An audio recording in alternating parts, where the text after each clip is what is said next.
当听到弟弟住在青楼里一夜未归时，任鹏飞不悦地蹙起眉，这是从来都没有过的事。随即又想到弟弟毕竟已经长大，他不该再管他管得如此严厉，便压下火气，也没派人找他回来。可当听到任成飞连续2天2夜没有回来时，任鹏飞再也按捺不住，即刻动身亲自去逮人。若是任成飞不肯回来，除了他这个当哥哥的亲自出马，谁去也没用。对于一个成人而言，在事先知道他行踪又确保他平安的前提下，2天不回家并不是什么大事。只是任鹏飞做不到像一般家长那般放任。父母去世的早，任成飞长时间以来便是他人生中的重心，倾注了他所有的关怀。他对他的管教和宠爱已然成为生活中的一部分，要想一下子改掉这个习惯实在很难。月银楼，任鹏飞陪客商来过数次，自己一个人却是从未来过。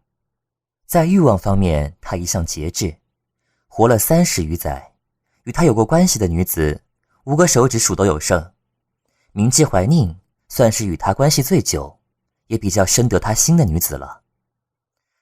任鹏飞不像任成飞，去哪儿都喜欢张扬，他为人处事向来低调，加上他内力尽失一事，如今更是不想在外人面前暴露身份，因此进去月银楼后，用的是杜鄂城护卫的身份，说是听命来接任二公子回去。尽管如今杜鄂城因失去大部分生意，与中原的地位一落千丈，但震慑中原将近100年的威严犹存，只要报上杜鄂城的名号，便没有人敢怠慢。迎上来的保姆仔细看一眼轮廓清晰、眼若寒星的任鹏飞，便恭恭敬敬地带他们一行3人上楼了。一上楼，靠在角落里的随野一见到任鹏飞便赶紧迎上来，正欲说什么，被任鹏飞挥手制止，便闭了口退到一边。在3楼的雅间门前，保姆轻敲3下，便有一个女子的声音由屋内娇媚地传来：“谁呀？”保姆扬声喊：“是我，快开门！杜鄂城来人了，说是要接任二公子回去。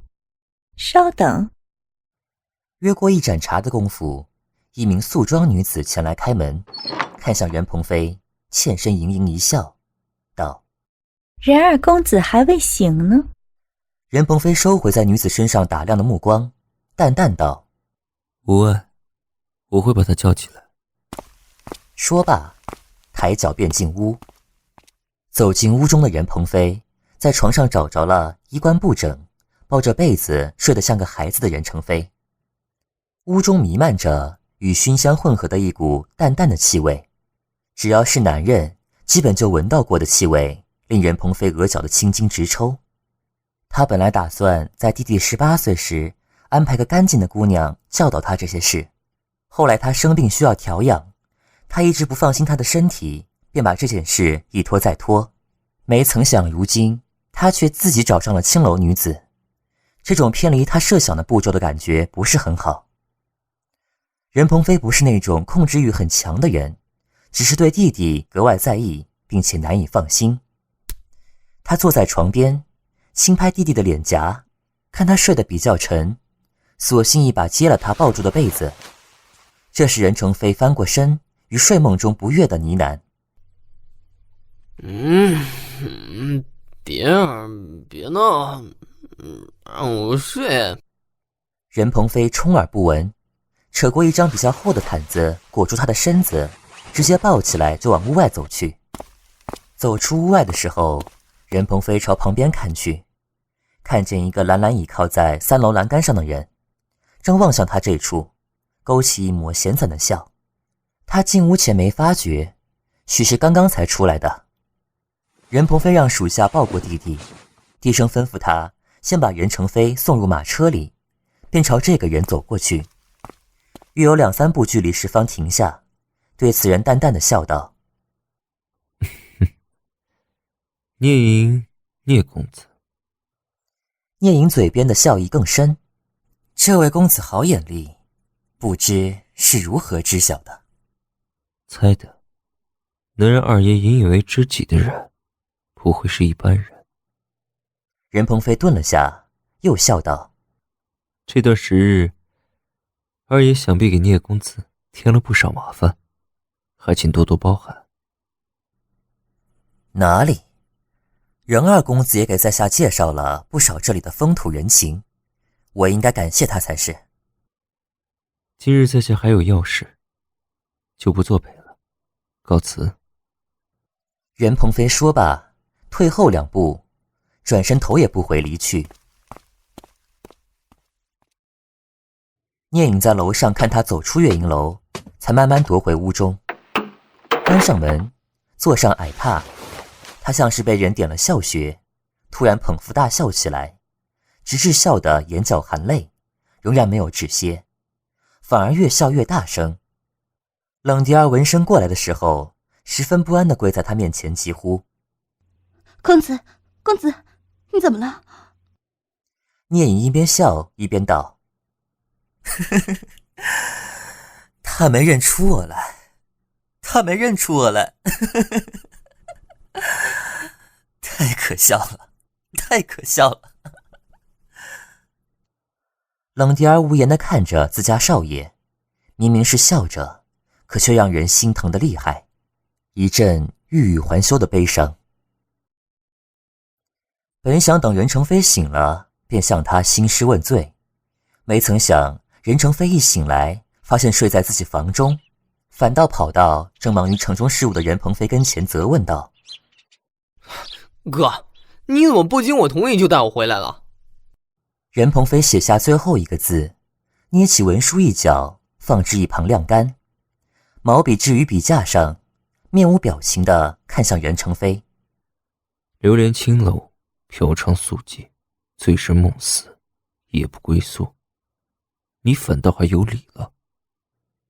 任成飞气鼓鼓地撇嘴：这些事情你哪一样没干过？不经大脑一说完，顿时后悔，看见兄长拉下一张脸，任成飞急忙又道：哥，聂隐不是那些只会挥霍家财、胸无点墨的纨绔子弟，他教会我不少事情。教会你什么？任鹏飞挑眉：让你嗜酒，教你享乐。任成飞鼓起双颊，把脸瞥向另一处。任鹏飞倍感无力，说他长大了，偏偏有时候言行举止还是像个小娃。今后你不要再去月影楼了。不行！任成飞立刻跳了起来。为什么不行？哥，我已经成年了，你不能再像从前那样管我。因为冷蝶儿。知道瞒不住，任成飞干脆破罐子破摔，粗着嗓子道：没错，因为我看上他了。任鹏飞记起来在月影楼里出来开门的那名素装女子，揉了揉额头道：长得还不如你。任成飞一噎，接着又不管不顾地嚷：反正我还会再去看他，你不准我就偷溜出去，只要我想，你拦不住。瞥了眼弟弟气鼓得发红的脸，任鹏飞暗中轻轻一叹，头开始隐隐发疼。这个弟弟的确被他宠坏了，在某些事情上还保持着纯真的心态。之所以认定冷迪儿的真正原因，恐怕是因为她是他第一个女人吧。陈飞，你该明白，冷迪儿她是个继子，她的男人不止你一个。这个我知道。任成飞清亮的眼睛一暗，随即又坚定的道：可这与我喜欢他有什么关系啊？任鹏飞一愣，望向任成飞，半晌无言。任鹏飞疲惫地撑住额，任成飞知道自己气坏了他，心生愧疚，但又倔强地不肯低头。只见任鹏飞头也不抬，伸出另一只手挥了挥。你先回屋。哥，事情还没有个结论，任成飞甘心离开才怪。我叫人把冷蒂儿赎身带回府中，这样你就不会偷溜出去了吧？哎，哥。任成飞眼睛一亮。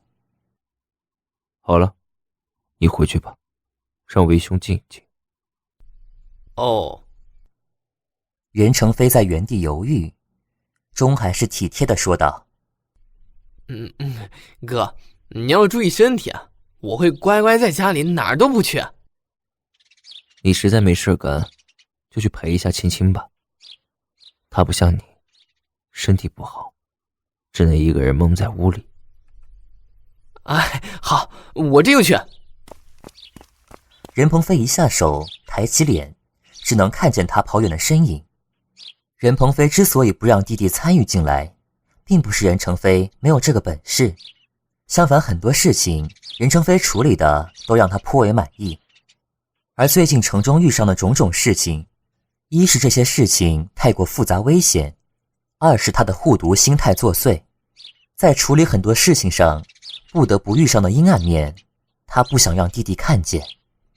种种迹象表明，与杜尔成作对，至今还潜于暗处的主谋，并不是只想要吞下杜尔成一半生意如此简单，他要的是杜尔成的消亡。他们盯梢对方不于城中的内应，一发现身份暴露，毫不犹豫地接连自尽了。非但没有获取什么信息，反而让对方察觉什么，办起事来更为隐秘。任鹏飞一直想不出来杜尔成到底得罪了哪路神仙，整个城都快被人吞噬殆尽了，都还未能查出幕后主使的真正身份。在这种情况日趋不利的情况下，任鹏飞唯有把自己最在意的人藏起来，不管如何，至少能保住他们。本来不让任成飞参与进来，就是怕他遇上危险，没曾想反而让他因此染上嗜酒嫖妓的恶习。思及此，任鹏飞又忍不住揉了揉抽疼的额角。这时莫名想起在月映楼遇上的聂隐，任鹏飞总觉得似曾相识，可像聂隐相貌这般出众，气质又独特的人，见过一眼是肯定不会遗忘的。可任鹏飞就是想不起来，而且这人莫名让他觉得危险。可之前他便已经派人调查过他，聂隐看起来的确只是个家境殷实、风流不羁的富家公子。想着想着，目光落在书桌上，看着还需要等待他批阅的一大堆文书，轻叹一口气，执起笔开始一份份批复。接下来的1个月时间，发生了3件让任鹏飞更心力交瘁的事。冷迪儿不肯赎身，才安分没几天的任成飞闻讯之后又开始不安于世，吵闹着要出去。西南的声音黄了，那边的官员不知受命于谁，一听杜尔成要把生意开到他们管辖的地盘上，变着法子拒绝并驳回，原有的生意也因莫名其妙的原因再开不下去。还有一件事，那便是心情的病情开始恶化，药吃多了已经产生抗性，原来的药渐渐的不管用了。在这个月的最后一天，轻轻吐血，昏迷不醒。情况越发糟糕，生活却仍要继续下去。要想不让事情更为恶劣，唯有面对并努力改变。西南的生意先派得力属下赶过去办，实在不行他再亲自前往。现在不仅是亲戚的病，还有任成飞的闹腾，都让他不能就这么离开。任鹏飞派人寻遍名医，经过数日详细的诊治，终于找出用针灸控制亲戚病情的法子。现在亲戚每日皆能短暂的醒来数次，每每看着女儿日渐消瘦的小脸蛋，任鹏飞心疼无比。用针灸控制伤情毕竟不是长久之道，任鹏飞没有放弃寻找能够治好亲戚的办法。因为担忧女儿的身体，如今的任鹏飞从每日过来的一趟改为每日接来2、3次照顾她。雅姑无微不至的照顾亲戚，对亲戚的疼爱比之任鹏飞有过之而无不及。尽管他未曾说明原因，但任鹏飞能够猜出大概。在万恶谷住的那段时间，他便无意中知道，雅姑说是鬼婆婆的弟子，其实更多是照顾鬼婆婆的日常起居。鬼婆婆把雅姑从一个恶人手中救回来，并照顾过一段时间。自此以后，雅姑就以鬼婆婆马首是瞻。后来鬼婆婆视亲情为亲生女儿，现在她死了，雅姑可能是把所有对鬼婆婆的恩情投放在了亲情身上。任鹏飞坐在一处，看着大夫为女儿施针，待大夫离开，又坐至床边搂着女儿为她喝药，陪着虚弱的她说了一会儿话，便把睡过去的亲情轻轻放回床上，再仔细给她盖上棉被。起身时，看了眼始终守在女儿身旁的雅姑，尽管没有一句交代的话，任鹏飞还是比较放心的离去了。这次任鹏飞不是去书房，更不是一时的听疼，而是直接走出大门，坐上等候已久的马车，前往月营楼。若是一般的家长，看见自家孩子迷上青楼女子，还叫嚷非他不娶，估计会觉得颜面尽失，把孩子关起来，性子暴躁些的还会打断孩子的腿，看他还怎么去青楼玩乐。至于溺爱孩子溺爱到知道这件事还愿意把这名女子接回家中的，不是没有，只是少。而任鹏飞则是这少部分中的之一。现在知道冷迪儿不肯赎身，任鹏飞还主动去劝说，就只是为了让任成飞在这个时候能安分一些。这种溺爱程度，恐怕谁听了都会啧舌。再次来到月营楼，任鹏飞仍然没有表明真实身份，直接指明要找冷迪儿，然后得到一个让他微微蹙眉的消息：冷迪儿正陪着聂公子。尽管一开始便知晓冷迪儿是名青楼女子，她的工作就是陪各色各样的男子饮酒作乐，但在弟弟还闹着非亲不可的时候，她却躺在别的男人怀里。任鹏飞一思及此，心里便如同堵上一块大石头，不仅沉且闷得慌。任鹏飞向人质问冷迪儿的所在位置，他一张冷脸，他带来的3名护卫个个凶神恶煞，一看便知道不是好惹的。龟公抹去一头汗，伸手指出方向。任鹏飞带上人，二话不说地冲上去。推门而入时，冷迪儿坐在聂隐对面，正与他对弈。格子棋盘，黑白棋子，两人表情恬静，根本不像是嫖客与妓女，反倒像是2名正在切磋棋艺的棋士。也正因此，豁然闯入的任鹏飞感觉自己冒昧了。待2人惊讶的目光落在身上时，任鹏飞抱歉地拱手道：打扰2位了。聂隐把棋子丢回棋盒中，微扬眉，笑道：没想到我们又见面了。任鹏飞的视线只在他身上扫过一遍，便落在不似一般浓妆艳抹的青楼女子，打扮的反倒像是个小家碧玉的冷迪儿身上。这次我是来找冷姑娘的。